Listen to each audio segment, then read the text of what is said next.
J'aurais jamais pensé ajouter des œufs dans un sac de chips. Hey, salut tout le monde, vous allez bien? Est-ce que vous avez, comme moi, déjà été tenté de cliquer sur ce genre de vignette YouTube, ce type de vignette 5 Minute Crafts ou encore des thumbnails comme ça, mais que vous vous êtes retenu en vous disant c'est du fake, c'est impossible que ça fonctionne, c'est juste du clickbait? Eh bien, cette semaine, j'ai décidé d'investiguer avec vous et on va démystifier si ces vignettes sont vraiment seulement clickbait ou si ça fonctionne vraiment dans la vraie vie. Alors, si t'aimes cette idée, lâche un like et maintenant, c'est parti!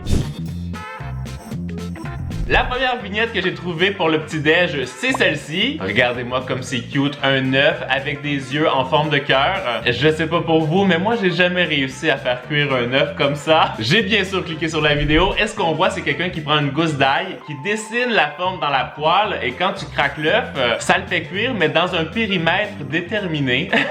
Je sais pas si c'est vraiment possible. Une chose est sûre, je pense que déjà dans mon œuf, il y aura pas deux yeux. Ça c'est clair. Mais je vais quand même tester si le hack fonctionne. Je vais récupérer une poêle anti-adhésive comme ça. Je vais récupérer bien sûr de l'ail. Je vais prendre une gousse. Parfait. Juste couper le bout pour que ce soit plus facile. On va essayer de faire comme dans la vidéo un cœur.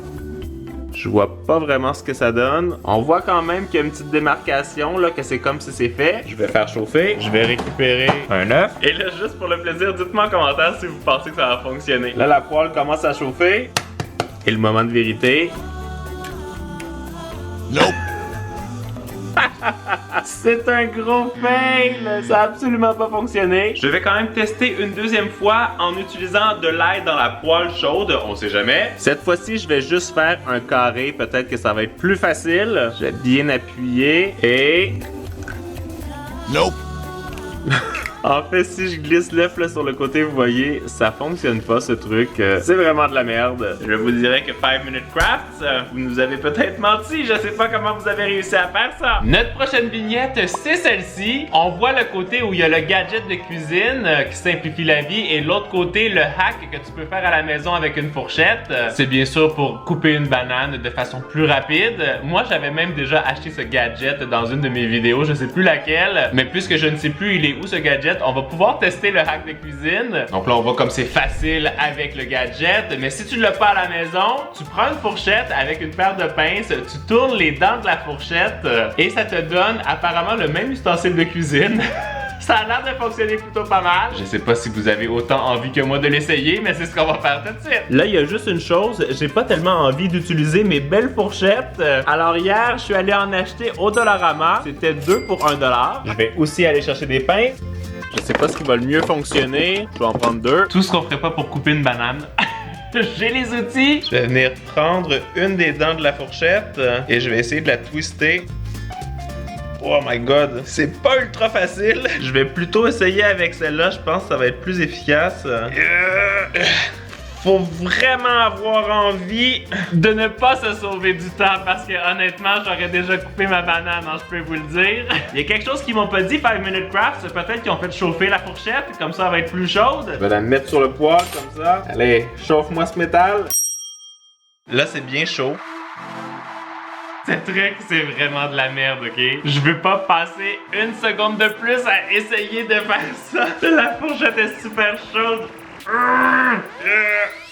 J'ai déjà perdu beaucoup trop d'énergie avec cette connerie. Expectations versus réalité. Juste pour le plaisir, j'ai quand même récupéré une banane. Juste pour votre petit plaisir personnel.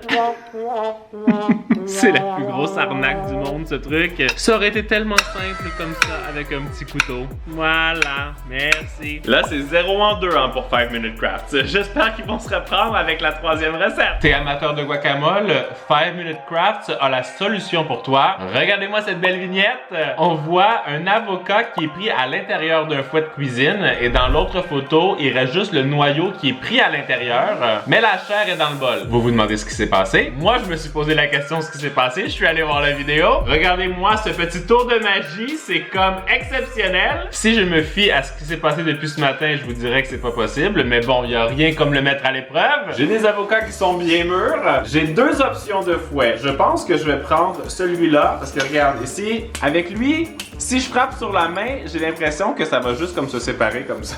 Déjà, il faut pas se frapper soi-même, hein.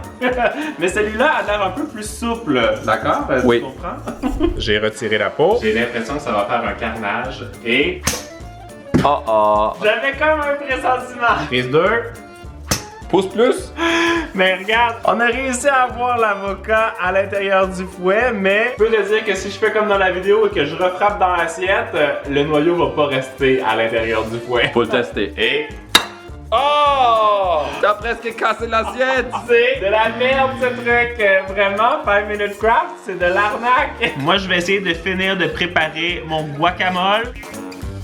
Vraiment n'importe quoi ce truc. Et on se retrouve pour le lunch.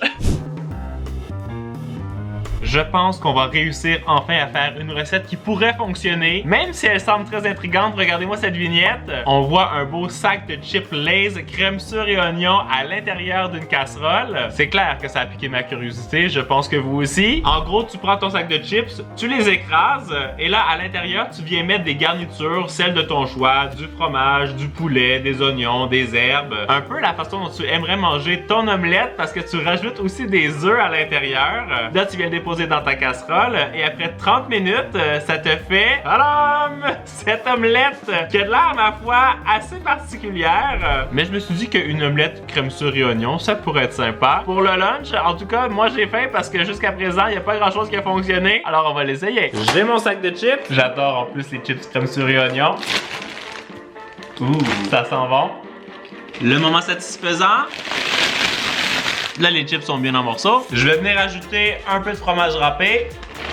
J'ai du petit poulet végé ici comme ça. Allez hop. Et un petit peu d'oignon. C'est le temps pour les œufs. J'aurais jamais pensé ajouter des œufs dans un sac de chips. Je pense que je vais en mettre 4 parce qu'il y a quand même pas mal de garnitures avec les chips. J'espère que ça n'aura pas gâché mes chips. Je vais venir tout mélanger ça. Ça sent bon en même temps. Je vais vous donner un petit sneak peek. Ça ressemble à ça et ça sent très bon. J'ai fait bouillir de l'eau dans une casserole et je vais venir déposer ça à l'intérieur en espérant que ça cuise. Je vais quand même ajouter le couvercle pour que ça aille plus vite. Pendant ces 30 minutes, il y a quand même autre chose que j'ai vu sur 5 Minute Craft que j'avais très envie de tester. J'ai vu que c'était possible de refermer un sac de chips avec un fer à repasser et un morceau de papier d'aluminium. En plus, ça a l'air de très bien fonctionner. J'ai un sac de Takis qui est ouvert que j'ai utilisé dans ma vidéo où j'ai mangé comme les os. Et si je veux pas tous les manger, je vais devoir le refermer. Il est bien chaud. Je vais venir mettre le sac de chips comme ça entre le papier d'aluminium et je vais venir repasser. Est-ce que vous pensez que ça a fonctionné? Ça a l'air d'avoir collé. Oh, oh, oh, oh! Mais ce truc, c'est excellent, ça a super bien fonctionné. Nickel! Je commence à reprendre un petit peu confiance dans les hacks de 5 Minute Craft. Ça fait 30 minutes que ça cuit. J'ai tellement hâte de goûter à ce truc. Le moment de vérité. Et... oh, oh, oh. Ça a l'air d'avoir très bien fonctionné. On va le découper. Oh, ça fait comme dans la vidéo. Et ça sent assez bon. On va goûter. Ça a vraiment le goût des chips, crème sure et oignon. Et c'est plutôt pas mal. Ce qui est étonnant, c'est qu'on n'a pas la texture du tout des chips. Ça a comme fondu dans la préparation. Enfin, 5 Minute Craft, une recette qui fonctionne. Ça, c'est validé. Je pense que c'est l'heure pour un dessert. Et ça tombe bien parce que je suis tombé sur cette vignette. Déjà, elle a piqué ma curiosité parce qu'il y avait un mac and cheese. On y reviendra plus tard ce soir. Mais aussi, il y avait ce dessert avec des tablettes de chocolat et de la guimauve. J'ai pas eu le choix, j'ai cliqué. Et voici ce que j'ai trouvé. On voit quelqu'un qui met des tablettes de chocolat avec des guimauves dans un moule. Ils mettent ça au four.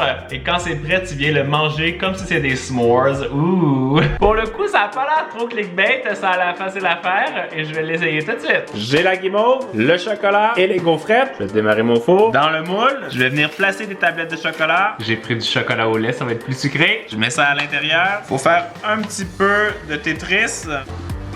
Je pense que comme ça, c'est pas mal. Nickel. Je vais venir le placer pour que ce soit tout bien rangé. Et une petite dernière. Si ça, c'est pas gourmand, je sais pas c'est quoi. On met ça au four pour environ 10 minutes. C'est prêt. Ouh! Ça a bien gonflé et surtout ça a coloré sur le dessus, c'est nickel. C'est comme le faire sur un feu de camp mais en version XXL. Et maintenant, est-ce que le chocolat a bien fondu en dessous? Oh, le chocolat! Il est où le chocolat? Est-ce que vous voyez ça? Le chocolat a pas tellement fondu, mais il a quand même ramolli. C'est clair que si je croque dans ça, je me brûle. En même temps, ça sent très bon. Et je vous dirais que ça passe le test. En fait, le chocolat, je dirais qu'il a juste la bonne consistance. Il est pas trop coulant. Je suis en train de tout le bouffer. Une autre recette clickbait qui est validée. J'ai l'impression d'avoir de la guimauve partout. Maintenant qu'on a mangé bien sucré, peut-être un petit hack plus healthy. J'ai vu cette vignette avec un beau fruit du dragon qui s'ouvre avec une fermeture éclair. Bien sûr, je suis pas débile. J'ai pas imaginé qu'il faudrait installer une fermeture éclair sur le fruit du dragon. Mais je me suis dit qu'il y avait peut-être un petit hack intéressant. Et effectivement, il nous montre comment bien peler un fruit du dragon. Donc, t'enlèves les extrémités et tu peux ensuite seulement peler la peau et ça a l'air super facile. Moi j'aime beaucoup les fruits du dragon, surtout les jaunes, ils sont beaucoup plus sucrés. J'en ai acheté hier et on va le tester. Je les ai mis ici. Donc c'était assez simple, il coupait les deux extrémités. C'est tellement beau ce fruit. Ensuite on vient faire une incision sur la peau, sur le côté et on a seulement qu'à tirer la peau comme ça. Ouh! Effectivement, ça fonctionne très bien. C'est génial. 5 Minute Craft, de recette en recette, tu t'améliores. Je suis assez content. Moi, je vais finir de manger ça. Pour une fois, celui-là, il est super bon. Et nous, on se retrouve pour le repas du soir. Tout à l'heure, je vous ai montré une vignette qui avait piqué ma curiosité. Celle avec le dessert qu'on a testé, mais surtout avec ce mac and cheese qui est fait directement dans un bloc de fromage. Si ça, c'est pas clickbait, je sais pas c'est quoi. Quand tu vois quelque chose comme ça, t'as pas le choix, tu cliques parce que tu veux savoir si c'est vraiment comme ça qu'ils l'ont fait. Donc, ils viennent creuser un trou comme une petite souris l'aurait fait dans le bloc de fromage. Ils mettent des nouilles avec un petit peu d'eau et ils mixent pour faire le mac and cheese et ça devient bien fromagé, bien fondant. Ouh! C'est pratiquement décadent de se faire un mac and cheese comme ça. Ça va être ultra cheesy si ça fond et que ça fonctionne. Et on va l'essayer. J'ai fait bouillir de l'eau. J'ajoute des petits macaronis qui vont prendre 4 minutes à cuire. Je récupère le fromage avec une petite cuillère à glace comme ça. Je vais venir faire un trou au centre. On s'entend que ça fait pas un gros bol de pâte au fromage. Ça me fait par contre penser aux grosses meules de fromage parmesan dans lesquelles ils viennent préparer les nouilles, parfois en Italie. Oh my god, ça a l'air tellement bon ces vidéos. Peut-être qu'on pourrait tester ça sur la chaîne. Faudrait que j'achète une grosse meule de parmesan. Je pense que Isaac serait content. Les pâtes sont presque prêtes. Je vais récupérer un petit peu d'eau de cuisson. Mes nouilles sont prêtes. Je viens rajouter ça dans mon bloc de fromage. Oh là là, c'est une petite portion avec beaucoup trop de fromage. Là, je rajoute un petit peu d'eau de cuisson pour faire la sauce et en espérant que ça fonde. Je pense qu'il va falloir quand même que je sois un peu patient, faire cette petite sauce au fromage. Bon ben j'ai le regret de vous annoncer que le fromage n'a pas fondu. C'est clair qu'il y a trop peu de pâte pour tout le fromage. C'est pas assez chaud donc ça n'a pas eu le temps de fondre et de faire une sauce au fromage. J'avais pourtant tellement envie de manger ça. Là je pense que ça va être un peu chiant. Yeah, ça goûte les nouilles à l'eau. Je pense qu'on peut se mettre d'accord sur le fait que plus souvent qu'autrement, les vignettes clickbait qu'on trouve sur internet ne fonctionnent pas. Néanmoins, je me suis bien amusé aujourd'hui. Je serais curieux de savoir s'il y a des vignettes que vous aimeriez que je teste pour vous plutôt que vous perdiez votre temps. Envoyez-moi ça sur Instagram. Et en attendant la vidéo de la semaine prochaine, vous le savez, vous êtes les meilleurs. Ciao, ciao! Je suis tellement triste que mon mac and cheese a pas fonctionné.